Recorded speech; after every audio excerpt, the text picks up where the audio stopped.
Alright, so here's chapter 4. This is documentation. This is probably the smallest chapter, but one of the most important chapters. Okay? We're going to talk about functions of the pre-hospital care report, collection of data on PCRs, medical abbreviations, legal concerns, and alternative documentation methods. Alright? Rory picked up the phone in Station 4 crew room on the second ring. EMT, Rory, how can I help you? Alright, it's Dana, replied shift supervisor Dana Hathaway. I'm afraid I don't have good news. We were served with notice of a subpoena for a patient care report on a call you had last summer. I pulled a copy of the patient care report. I will bring it by the station. Alright, how can this PCR help Rory if he has to go to court? Do you think Rory's going to remember something he did last summer? I don't remember what I did yesterday, much less last summer. Okay? All right, what kind of information will the parties involved in the legal case be looking for in the PCR? All right, what did they include? What did they leave out? Things like that. Something that can prove a case or, evidence for their case. All right. What are some ways to ensure that all important information about each call is documented? All right. I write my PCRs the same every single time. All right. In this class, we're going to use the chart method, CHART. We're going to go over that a little bit later here. All right. Documentation of information about EMS calls serve several different purposes. Okay. The record of a patient care is called a patient care report or a PCR. Thorough, accurate documentation is a critical EMT skill. It's also a critical paramedic skill. Okay? All right. Thorough, clear documentation of EMS calls serves several important purposes. Information recorded about a patient allows emergency department and other healthcare personnel to develop a more complete understanding of the patient's condition. Administrative uses of PCR include billing and insurance information to assist with reimbursement for the cost of care and statistics to guide EMS system decision making. All right. We don't do this for the money, okay? However, we have to get paid. All right. If you don't document what you do, why you do it, you're not going to get paid what you need to continue your service. Okay. Legal actions requiring testimony can take place months or years following a call. It will be impossible to recall all the details of a call after so much time. Good documentation can and will help guide your testimony. Okay. They could be a crime victim, or you could be going in about a civil lawsuit. A PCR can be used for educational purposes, both in the EMS system and during initial education. Additionally, good documentation provides data for research, system evaluation, and continuous quality improvement. All right, this is one of the things I actually do is QA/QI stuff. One of the things I did at AMR. If I read your report, you didn't follow the protocol, then I send you a little nastygram. I want to know why you didn't follow protocol. All right. So, don't think your reports aren't getting read, because I promise you they are. And every report you write in this class will be read. All right. PCRs can be paper or electronic in format. Electronic forms can be computer, a PDA, or electronic pen-based. The use of written forms may allow a more detailed patient care narrative. Electronic forms can link data, spell check, and alert users to any kind of missing information. All right, the U.S. Department of Transportation established a minimum data set for PCRs in an attempt to improve patient care and allow comparison among EMS services. The components of the minimum data include patient and administrative information. In general, PCR sections include administrative information, patient demographics, other patient data, vital signs, narrative patient information, and treatment. We use standard abbreviations to avoid miscommunication. Write the narrative in a simple, direct style. include the patient's chief complaint, medical history, and assessment findings. Okay. All right, this is a like a tough book, and you just kind of point and click. All right. 2 basic rules of PCRs. If it wasn't written down, it wasn't done. And if it wasn't done, don't you dare write it down. All right. A PCR is a legal document. All right. The U.S. Department of Transportation has tried to standardize the information collected on PCRs. Each standardization will, it is hoped, lead to a higher general level of patient care across the nation. It will also permit more meaningful comparison and analysis of data from various systems, which may speed the implementation of a new and better method of emergency care. All right. The minimum data. You need a chief complaint, a level of responsiveness. Are they alert? Do they respond to verbal stimuli? Do they respond to painful stimuli? Are they unresponsive? If they are alert, do they know who they are, where they are, what's going on? All right. You need vital signs such as blood pressure, skin perfusion, skin color, type and condition, pulse rate, respiratory rate, effort, and patient demographics. You need to know the time the incident was reported, the time EMS was notified, the time of your arrival at the patient, the time you left the scene, the time your unit arrived at its destination, and the time that care was transferred or your unit went back 10-8 or in service, ready for another call. All right, administrative information, patient demographics and other data, vital signs, patient narrative, and treatment. All right. The administrative information section of a PCR is sometimes referred to as the run data. It usually includes administrative information listed in the minimum data set. In addition, it may also include the EMS unit number or run number or call number, the names of the crew and their level of certification, and the address to which the unit was dispatched. All right, the next major section of the PCR contains primarily demographic patient information and other pertinent data about the patient. Most systems will require the following information: the name, age, sex, race, date of birth, patient's home address, insurance and billing information, location patient was found, and the care given before the ambulance's arrival. A third major division of the PCR documents the patient's vital signs. On many form, boxes are provided for checking off or writing in information. Computerized PCRs have drop-down menus that can be selected or data fields where the information can be entered. This section usually includes much of the patient information called for in the minimum data set. Ideally, you will get at least 2 complete sets of vital signs. All right, should be taken and recorded. You get an initial set and an ending set. All right, your initial set is what you initially record. Your ending set is going to prove whether the patient got better, worse, stayed the same. It's important to note the patient's position at the time the vital signs were taken. Were they laying down? Were they standing up? Were they sitting? It's also critical to record the times at which the vital signs were obtained. In the patient narrative section, you create a brief but thorough picture of the patient and their problem. Remember that you're recording details for other medical personnel to use, not presenting your own conclusions about an incident. Careful observation of the patient and the scene, as well as intelligent questioning of the patient and bystanders, are essential. These methods provide objective and pertinent subjective information for the narrative section. The patient's chief complaint.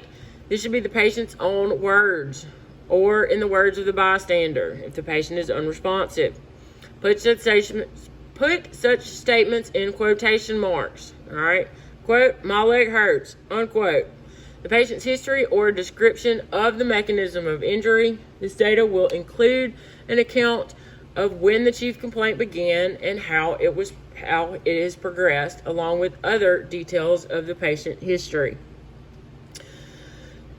Objective information is that which you can verify, such as vital signs, pupil assessment. Subjective findings are those that the EMT gathers from the patient but cannot objectively see, such as headache, nausea, or dizziness. When questioning a patient, be alert to pertinent negatives. These are signs and symptoms that might be expected based on the chief complaint, but that the patient denies having.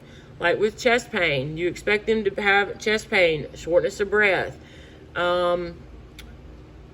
pale, cool, clammy skin, diaphoretic. All right. If they call and complain of chest pain. You need to ask them, have you been nauseated? Yes or no. They say no, they haven't been nauseated, they haven't vomited. That is important to include in your patient care report.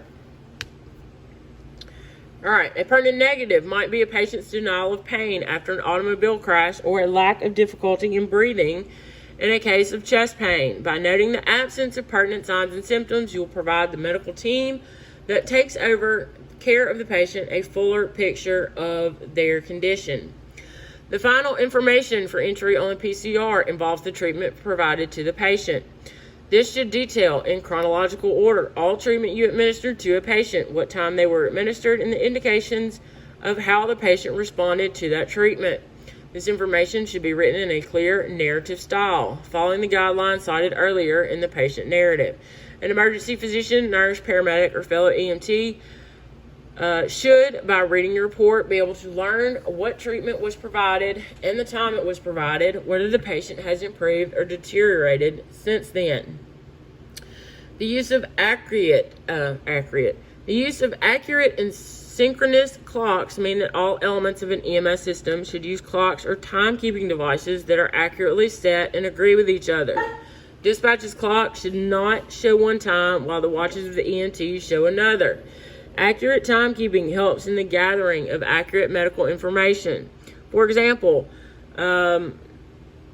accurate timekeeping by dispatch and ambulance crews makes it easier to determine how long a patient has been in cardiac arrest before CPR or defibrillation was initiated. Accurate timekeeping can also be critical if administrative issues or legal questions over quality of care arise. All right, the EMT supervisor, Dana, just arrived at Station 4 to talk with Rory about the subpoena. As of yet, Rory has not been subpoenaed, but it is possible that he will be. It turns out that it is a criminal case in which the patient was the victim of domestic violence. All right, the county attorney is looking for evidence that might support the case. The defense attorney will try to refute any information that could harm his client. So what specific elements of the narrative could be important in the prosecution's case? All right. The signs of bruises, lacerations, deformities, contusions. Okay. What weakness in the documentation will the defense seek to exploit? All right. The fact that they didn't document any contusions, abrasions, punctures, burns, tenderness, lacerations, swelling. All right. If Rory is called to testify, what role will the PCR play? Well, let me tell you this. I've never been to court, thank God, knock on wood. Hallelujah. But however, your PCR will be blown up on a big, gigantic screen for everybody in the courtroom to see. Okay. So, number one, you need to make sure that it is accurate. Number two, you need to make sure that it is legible. Okay. You also want to make sure that it makes sense. All right. I know at 3 o'clock in the morning, sometimes I get a little loopy. So usually the next day I'll come back and read my PCR to make sure that it makes sense. Okay. All right, medical abbreviations. We use only universally accepted abbreviations. You will be mastering medical technology and abbreviations your entire career. All right, medical terminology is just like learning another language. All right, once you get the gist of it, you're good to go. You know that hypo means below, hyper means above. All right, table 4.1. in your book is commonly accepted abbreviations. Look them over. Know them. Use them when you're charting. Use them when you just write stuff down, okay? When you're taking notes in class. The best way to learn it is to use it. All right.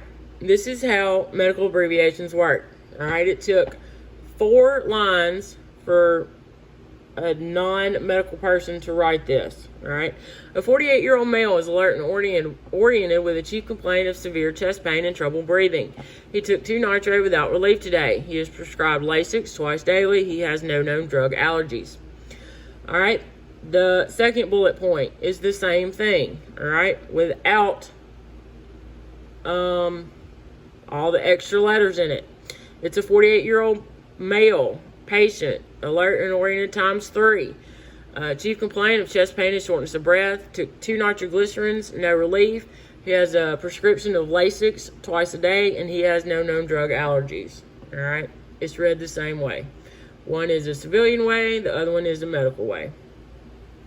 All right, legal concerns. Legal concerns involving PCR documentation include patient confidentiality, distribution of PCR information, documenting refusals of treatment, avoiding falsification of information, and correcting errors. Information on a PCR is considered protected healthcare information under the HIPAA. Okay? Follow state rules and local protocols when distributing the PCR and additional information about patient encounters. By law, you're generally permitted to provide confidential information about a patient to a healthcare provider who needs the information to continue care. However, you can't go out to the security guard and be like, hey, I just picked up Joe Blow down the road. You know, he's got the HIV and the Hep C, and, you know, just don't tell anybody. All right? You can't do that. You can give it to a nurse, a doctor, a respiratory therapist, somebody that is providing care for that patient.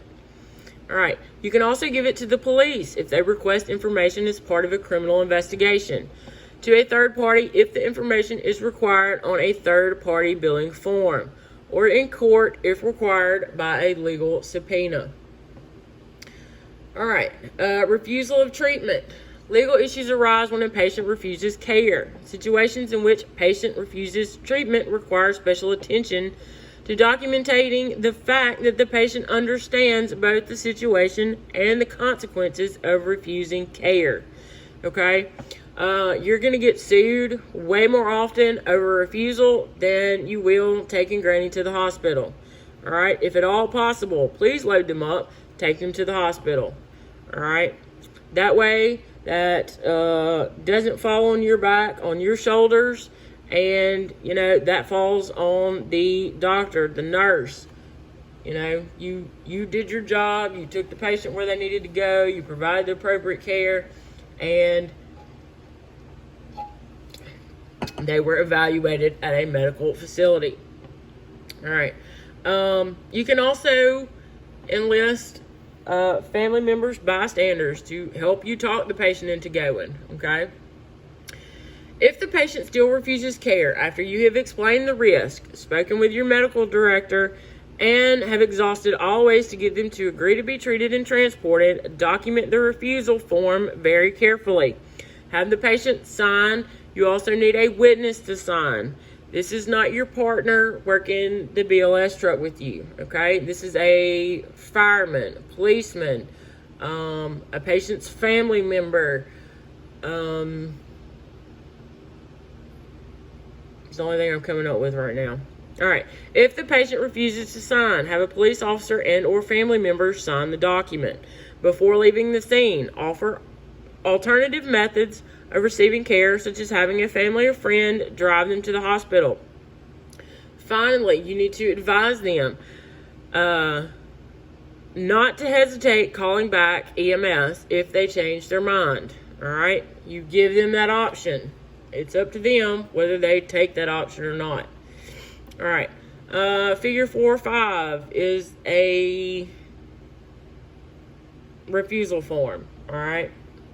It releases Beaver Township Fire and EMS of all responsibility, blah, blah, blah, blah. Okay. All right. Legal concerns. Do not ever falsify a PCR. All right. Falsification compromises patient care. It can lead to the loss of license and possibly criminal charges. All right? We're all human. We're going to make mistakes or omissions, and they must be correctly fixed as soon as possible. All right? Do not take whiteout to this document. If you're writing a handwritten document, do not touch it with whiteout. Okay? I cannot express this enough. Do not take whiteout to this document. You put a single line through it and you initial it. Okay? Don't mark through it where nobody can read it. All right? One single line, initial it, and keep on with what you were writing. Okay? If you do the whiteout, and if you do it to where people can't read what you wrote, they're going to think that you're trying to hide something. Okay? The single line with initials is the acceptable and the only acceptable method of correcting errors on a handwritten document. All right? Transfer of care. It is not possible to leave a complete PCR. Use an abbreviated transfer of care report, and this will help maintain continuity of care. In such cases, an abbreviated transfer of care form or a drop report may be used to provide minimal patient data and collect transfer of care signatures. This abbreviated report can be used as a reference later when completing the full PCR. Copy of the transfer report should be submitted with the full PCR. And please make sure you submit that PCR, that completed PCR, as soon as possible. All right. During MCIs or multiple casualty incidents, such as plane crashes, multiple vehicle collisions, train accidents, rescuers are often overwhelmed with the number of patients requiring treatment. The needs of these patients can sometimes conflict with the need to complete documentation. In these cases, there may not be enough time to complete the standard PCR before turning to the next patient. Each EMS system has its own MCI plan. These plans have some means of recording information, important medical information, and keeping that information with the patient as they are moved. Usually this is with a triage tag. Okay? State laws and local protocols usually outline the circumstances in which special reports are required and often provide a form for such reports. All right, this is going to be suspected child or elder abuse, infectious diseases, injury to the EMS provider. All right. These reports should be accurate, descriptive, and objective. Should not lead to any conclusions. Should contain the names of all individuals, services, and facilities involved, and should be submitted in a timely manner. All right, alternative documentation methods. All right, a lot of people use SOAP and CHEATED. All right, we will use CHART. All right, you need to know what SOAP and CHEATED stands for. SOAP is a subjective, objective assessment and plan.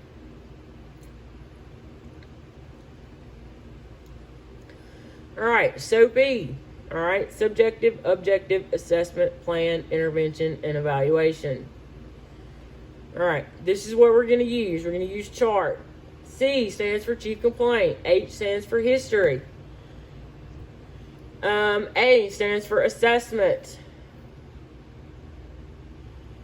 R stands for treatment. All right, it's written as RX, and T stands for transport, or any changes to the patient's condition en route. Some people use CHEATED. All right, we just keep it simple. Okay. Rory was eventually called to testify at the trial of the accused perpetrator. Fortunately, because the case occurred a year after the call, Rory was able to rely on his thorough and accurate documentation to answer the attorney's questions about his observations of the scene and the patient's condition. The defense attorney questioned the meaning of several of the abbreviations Rory used in his PCR. Because Rory always uses standard accepted abbreviations, the defense attorney was unsuccessful in discrediting his documentation. Nonetheless, it is an experience that Rory hopes he does not have to repeat. And I agree with Rory. Okay, that would be not a good thing. All right, here's your lesson summary.